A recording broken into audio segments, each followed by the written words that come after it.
On y va avec la 6e présentation. Hélène Hudson est étudiante de 3e cycle en sciences infirmières à l'Université d'Ottawa sous la supervision de David Kenneth Wright et Dr. Amélie Perron. Sa recherche vise à comprendre l'expérience de la mort et l'état des soins palliatifs et de fin de vie en milieu carcéral au Canada.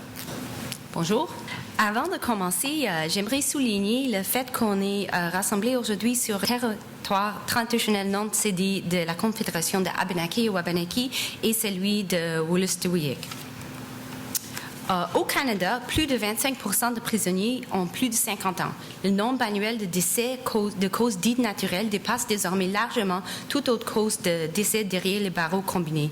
Cette tendance fait en sorte qu'on verra augmenter les besoins de soins palliatifs et fin de vie en milieu carcéral dans les années à venir. Mais en quoi sont-ils particuliers et quels défis et problématiques est-ce que ces particularités entraînent? Soulignons d'abord une tension importante dans ce milieu. Plusieurs études ont montré que les structures d'établissements carcéraux qui sont axées sur le contrôle, la surveillance et la punition menacent l'intégrité de l'exercice de professionnels de santé. Au sein de Service correctionnel Canada, où on retrouve tout prisonnier qui purge une peine de plus de 2 ans, les professionnels soignants sont des employés de la prison. Les infirmières, particulièrement, travaillent en étroite collaboration avec les agents de correction. Elles ont besoin d'eux pour avoir accès à leurs patients et souvent pour leur propre sécurité. Les infirmières sont aussi appelées à surveiller les prisonniers pendant leurs soins, ce qui nuit à la confidentialité et au lien de confiance avec les patients. En soins palliatifs, où les relations thérapeutiques et les soins complexes font partie intégrante des soins, cette dynamique change fondamentalement la nature des soins qu'on peut offrir. Deuxièmement, l'expérience d'incarcération est marquée par des pertes multiples. La liberté, l'autonomie, les relations familiales, la participation à la vie civique et sociale. Les écrits montrent que ces pertes entraînent un deuil même chez les prisonniers en bonne santé. Pour ceux qui purgent des peines de longue durée, la certitude de mourir derrière les barreaux entraîne souvent un désespoir profond. Alors, un prisonnier qui fait face à une maladie est déjà en état de deuil, même avant d'avoir reçu son diagnostic. Les établissements carcéraux ne sont pas conçus pour des patients âgés ou malades. Une étude sur la qualité de vie des prisonniers âgés en Ontario illustre le défi de dispenser des soins dans un milieu où la sécurité est priorisée contre tout autre enjeu. Des prisonniers qui se font prescrire des médicaments doivent se rendre à l'infirmerie sur une base quotidienne pour se les procurer. Les infirmières ne peuvent pas circuler dans l'établissement pour distribuer les médicaments à ceux qui ne sont pas en état de se déplacer. Parfois, il faut attendre plus qu'une heure à l'extérieur, quelle que soit la météo ou la saison. Ainsi, les gens qui ont trop de douleurs ou des autres conditions qui les empêchent de faire la queue n'ont pas accès à leurs médicaments, même s'ils sont prescrits ou théoriquement disponibles dans l'établissement.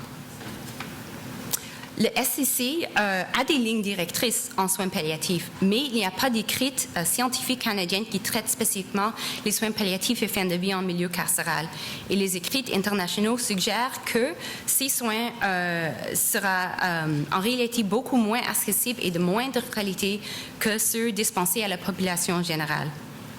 Une enquête conjointe, le document à droite, menée cette année par la Commission de droits de la personne et l'enquêteur correctionnel de Canada, a conclu que le SCC n'a pas de stratégie concrète en matière de soins palliatifs et fin de vie et que les personnes âgées qui purgent une peine de longue durée sont entreposées derrière les barreaux sans option réelle de mise en liberté. Tout cela mène à plusieurs questions qu'on doit se poser, nous, la communauté de professionnels en soins palliatifs et fin de vie. Plusieurs professionnels de santé préconisent une séparation entre SCC et les services de santé. Mais il faut faire attention, une telle division n'éliminerait pas complètement la tension entre les rôles de soins et de punition. Tant que les patients sont sous garde, cette tension demeurera. Est-ce que les prisons sont des endroits appropriés pour donner des soins? Les règlements en place pour les mises en liberté pour des raisons de compassion sont si restrictifs en ce moment que la demande est souvent refusée ou que les patients ont déjà décédé avant que son cas soit traité. L'enquête conjointe mentionnée tantôt prend position claire, non seulement pour la libération des patients en dernière phase d'une maladie grave, mais pour des nouvelles mesures de libération conditionnelle pour tout prisonnier âgé ou gravement malade qui ne présente pas un risque pour la collectivité. Les questions éthiques entourant l'aide médicale à mourir sont compliquées par l'incarcération. Dans l'environnement coercitif de la prison, peut-on vraiment parler d'un choix libre et éclairé? Si une personne mourante n'a pas vraiment accès à des soins palliatifs ou à la libération pour les raisons de compassion, peut-on dire que sa souffrance est insoluble? Sa souffrance due à la mort peut-elle même être démêlée de celle due à l'incarcération? Toutes ces questions concernant l'aide médicale à mourir s'appliquent aussi à la mort en prison de façon plus générale, qui m'amène à ma dernière question.